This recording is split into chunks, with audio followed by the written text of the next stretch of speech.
Question आ सकता है आपसे, which of the following compound does not give litmus test. तो अल्कोहल नहीं देगा लिटमस टेस्ट, क्योंकि ये एसिडिक है। तो सोडियम मेटल से रिएक्शन कराएंगे, सोडियम मेटल टेस्ट देगा, डाइहाइड्रोजन गैस रिलीज होगी, पॉप्सॉन टेस्ट से कंफर्म करेंगे। लेकिन अगर आप इसका एसिडिक करेक्टर वाटर से भी कंपेयर करेंगे, तो ब्रॉन्स्टेड लोरी कॉन्सेप्ट के अकॉर्डिंग वाटर और अल्कोहल में वाटर की टेंडेंसी प्रोटॉन को लूज करने की ज्यादा होगी इन कंपेरेटिव टू अल्कोहल। और अगर इन दोनों की रिएक्शन कराएंगे तो अल्कोहल को प्रोटॉन एक्सेप्ट करना पड़ेगा। तो जो प्रोटॉन एक्सेप्टर होते हैं ब्रॉन्स्टेड लोरी कॉन्सेप्ट के according they act as base, और जो प्रोटॉन डोनर होते हैं दे एक्ट एज एसिड। तो इसीलिए जो वाटर है उसका एसिडिक करेक्टर अल्कोहल से ज्यादा होता है, और यही वजह है कि अल्कोहल का एसिडिक करेक्टर इतना कम होता है कि वो लिटमस टेस्ट नहीं देते। अगर हमारे पास तीन स्पीशीज हो, first is para nitrophenol, second is phenol, and third is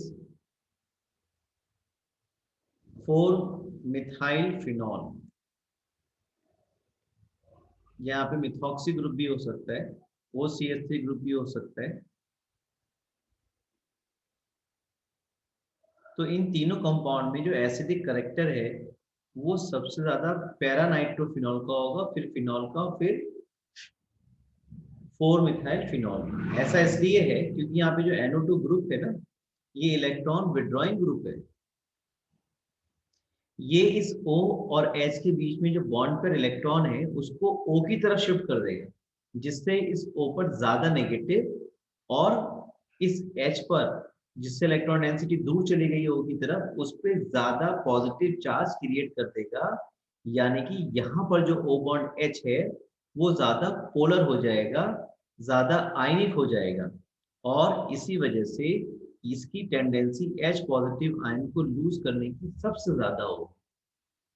ये कैसा है? ये इलेक्ट्रॉन डोनेटिंग ग्रुप है, EDG ग्रुप है, मिथाइल ग्रुप।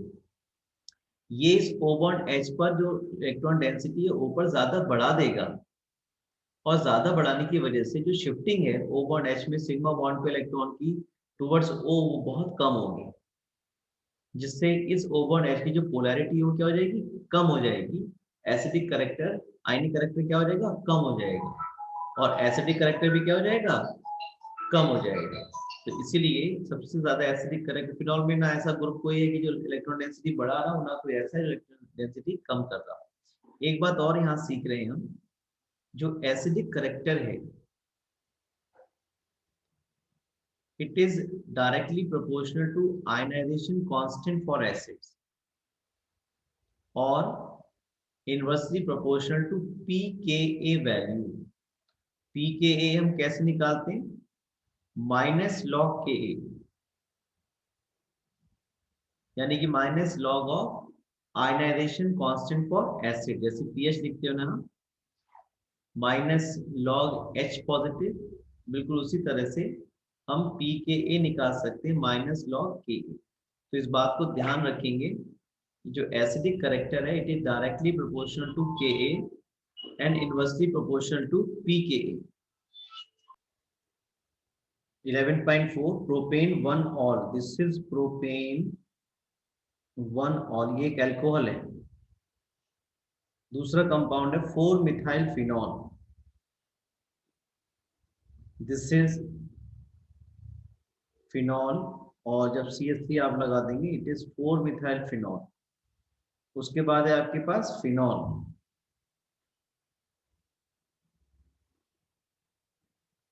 फिर है 3-नाइट्रोफिनॉल,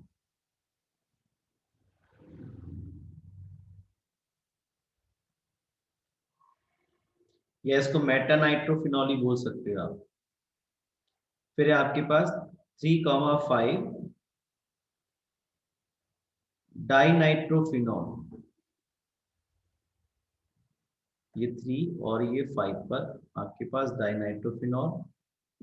और फिर आपके पास है 2,4,6 ट्राइनाइट्रोफिनॉल, इसको कॉमनली हम पिक्रिक एसिड ही बोलते हैं। 2,4,6 ट्राई नाइट्रोफिनॉल को पिक्रिक एसिड ही बोल दिया जाता है। तो जैसे आप देख रहे हैं ये अल्कोहल है, इसका एसिडिक करेक्टर तो फिनॉल से कम ही होने वाला है, तो इसका सबसे कम हो गया।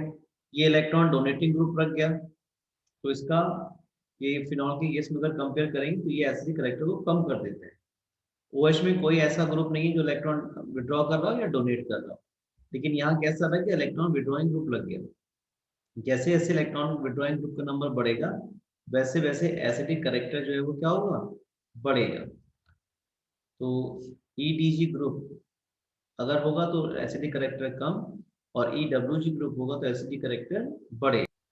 बड़ा इंटरेस्टिंग क्वेश्चन है ये। क्वेश्चन ये है, why the acidic character of paranitrophenol is higher than orthonitrophenol. बहुत बढ़िया क्वेश्चन है, लगभग लगभग सभी कॉम्पिटिशन्स में कभी ना कभी पूछा जा चुका है और कई बार रिपीट होकर के पूछा जा चुका है। कह रहे हैं ऑर्थोनाइट्रोफिनॉल और पैरानाइट्रोफिनॉल में जो एसिडिक करेक्टर है वो पैरानाइट्रोफिनॉल का ज्यादा है, जबकि NO2 ग्रुप ऑर्थोनाइट्रोफिनॉल में OH के बराबर में लगा हुआ है, पास में लगा हुआ है। क्या रीजन हो सकता है? Paranitrophenol is more acidic. Para-nitrophenol is more acidic than orthonitrophenol. Acidic character इस बात पे डिपेंड करेगा कि कौन सा कंपाउंड कितना तेजी से H पॉजिटिव आयन को लूज करेगा। जो जितना तेजी से H पॉजिटिव आयन को लूज करेगा उसका एसिडिक करेक्टर उतना ही ज्यादा। हुआ क्या, यहाँ पर स्पेशल टाइप की बॉन्डिंग हो गई which is called intramolecular H bonding. तो इस इंट्रामोलिकुलर H बॉन्डिंग की वजह से इस NO2 के जो O है उसने इस H को इंट्रामोलिकुलर H बॉन्डिंग के थ्रू अपने से अटैच कर लिया, तो ये रिलीज कहाँ होने दे रहा है? अगर ये रिलीज यहाँ से हो भी गया तो जो NO2 का O है वो इस H के साथ इंट्रामोलिकुलर H बॉन्डिंग बना रहा है, और इसी वजह से इसका जो रिलीज है वो क्या हो जाएगा, डिफिकल्ट हो जाएगा। जबकि यहाँ पर इस तरह की H बॉन्डिंग नहीं होती, यहाँ कौन सी होगी, इंटरमोलिकुलर होगी पैरानाइट्रोफिनॉल में, और जो ऑर्थोनाइट्रोफिनॉल है उसमें कौन सी होती है, इंट्रामोलिकुलर H बॉन्डिंग। तो इसका रीजन क्या रहेगा, इंट्रामोलिकुलर H बॉन्डिंग की वजह से जो ऑर्थोनाइट्रोफिनॉल है उसका एसिडिक करेक्टर पैरानाइट्रोफिनॉल के कंपैरेटिवली कम हो जाएगा। Reactions involving the cleavage of O bond H में हमें दो रिएक्शंस पढ़नी है, एक एसिडिक करेक्टर और दूसरा एस्टेरिफिकेशन। आप सभी को ये बात मालूम है, whenever alcohol और phenol reacts with acid carboxylic acid in presence of dilute acid तो क्या बन जाता है, एस्ट्रस बनेंगे, और ये रिएक्शन क्या कहलाएगी, एस्टेरिफिकेशन कहलाएगा आपका। जैसा कि आप यहाँ पे देख रहे हैं, यहाँ पर जो अल्कोहल का H है ये और कार्बोक्सिलिक एसिड का जो OH ग्रुप है ये आपस में एस्टरिफिकेशन में जाएंगे, ये O बॉन्ड H टूटेगा और कार्बोक्सिलिक ग्रुप का OH जाएगा, तो ये OH और ये H वाटर एलिमिनेट हो जाएगा और यू गेट एस्टर। यही एस्टेरिफिकेशन हम दूसरे कंपाउंड से भी कर सकते हैं। ये एसिटिक एसिड एनहाइड्राइड है या कोई भी कार्बोक्सिलिक एसिड का एनहाइड्राइड है।